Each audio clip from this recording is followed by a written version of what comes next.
Hi, everyone. Welcome to Vivian Health's On the Horizon in Healthcare Education Series. My name is Dr. Beth Brooks, and I'm Vivian Health's clinical advisor, and I'll be the host of this series. So each month, our plan is to present 2 short 10-minute videos about the latest trends in healthcare recruitment, and then to provide you with evidence-based strategies to help enhance your recruitment efforts. And so for our first session today, I want to talk about exactly what's going on with who's leaving the nursing profession or who are leaving positions in nursing. And it seems like lately there's just been this flurry of media stories about nurses are leaving the profession in droves, and there is all this different data from all these different organizations that comes out in different stories. And you have to ask yourself, gosh, what's really going on with the nursing profession and with the nursing shortage. So today I want to talk a little bit about who's actually leaving the profession versus who's actually leaving their position. 2 very different things, but certainly both really important that we need to be thinking about. So sort of put those provocative headlines aside and out of your mind for a moment, because you've heard them, right? You know, nurses are leaving in droves, and 29% of nurses are thinking of leaving the profession. And there's a very often cited McKinsey report about, 17% of the nurses are going to be leaving.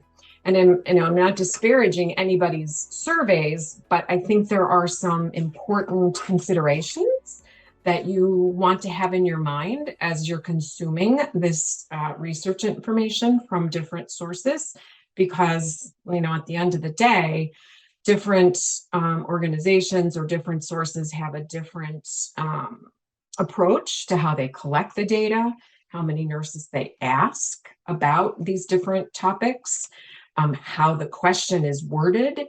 And so I think it's really important that we have a little, if you will, primer on being good consumers of some of this data, because it has some effects that I think are not what we want. And I'll talk about that in a few minutes. So just very high level, like to clarify some of these concepts. You see it in the nursing literature all the time, a concept known intent to remain. And often in research, it's a one question on a survey. How often do you think about leaving nursing? Or how often do you think about leaving your position? And that's it. Yes, no, or maybe. And so intent is just that. It's intent. It's not a certainty that these nurses will be leaving at those times, but it is giving us a little bit of an indication of what they're thinking about in terms of their next step for their career. So, when you read some of this literature, it will say that intent to remain in your organization often precedes turnover. So it's a good idea to sort of have your finger on the pulse of what's happening in the organization.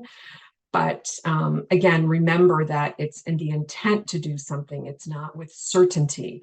So that's how you have to sort of be mindful of the data reports you're reading, and how was the question asked, who asked the question, and how many nurses. There's been one report that's been cited numerous times. It says 90% of these nurses are intending to leave the profession. Well, when you dig into the article and look and see what exactly, who they asked and how many and where, it was 200 nurses. And so to, put all your eggs in that basket, it may not be the best thing, because that's an awfully small sample size to then go ahead and generalize that information to the entire population of nurses.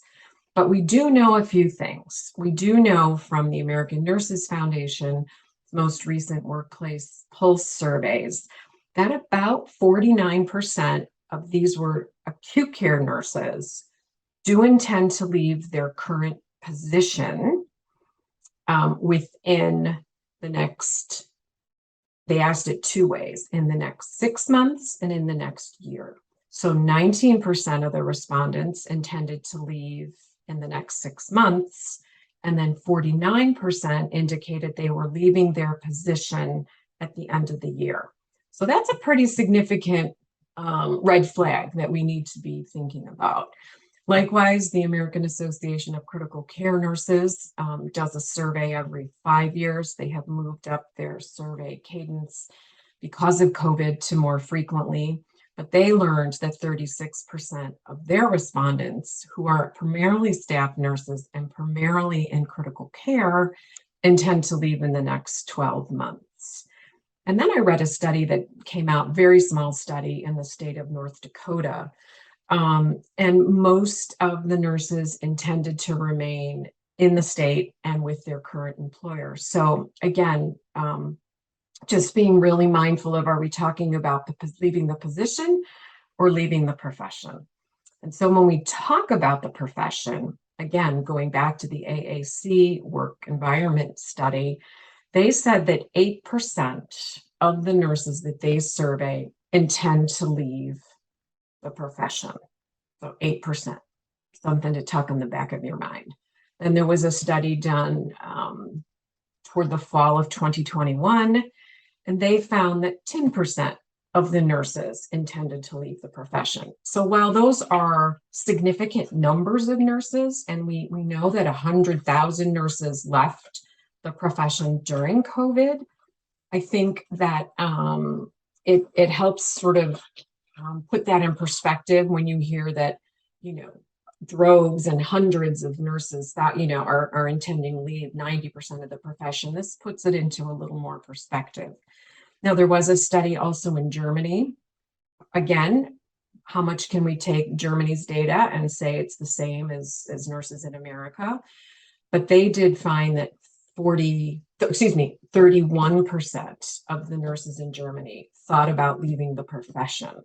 So in taking all those things together, you've got one study at 8% and one at 31%. So why is this bad, or why should we be concerned? My concern personally, and when I talk to my colleagues across the country, the more the media comes out with this perception that nurses are leaving the profession in droves, it sends the wrong message.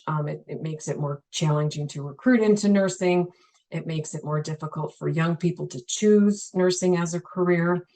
And so I think it would be really helpful if we could tone down some of the media stories that are so, explosive and so dire, because it doesn't appear, at least at this point, to be that dire. And in fact, in the AACN survey of critical care nurses, 70% said they would recommend nursing as a profession. There was another study that came out about enrollment in BSN programs, which has gone up. Went down a little bit during COVID, but it's rebounded. And then there was another study by Peter Burhouse and team in Auerbach about do 18 and 29-year-olds are they still interested in nursing as a career? And they said yes. So what does this mean for you as an employer? Keep your, ear to the ground. Use pulse surveys to check in with your team and with your nurses periodically to see what they're thinking about their organization and their position and their intent to leave, or their intent, to remain. And then you may even consider doing exit interview surveys, which have been, gone up and down in popularity, and whether the data is reliable and valid and worthwhile to take a look at. And it absolutely is. At least that's what the research evidence says. So there are ways for you to keep your finger on the pulse of what's going on in your own organization by doing some of these incremental or pulse surveys to hopefully then help you strategize what are some of your opportunities to prevent some of that turnover that may occur. So I'd like to thank you for joining us today, and thank all the team at Vivian Health. We thank you. And our next session will be about why employees quit. But in the meantime, if you have any questions or comments or want to see some of the research citations, just let us know, and you can find that information on hire.vivian.com. And thanks for coming today.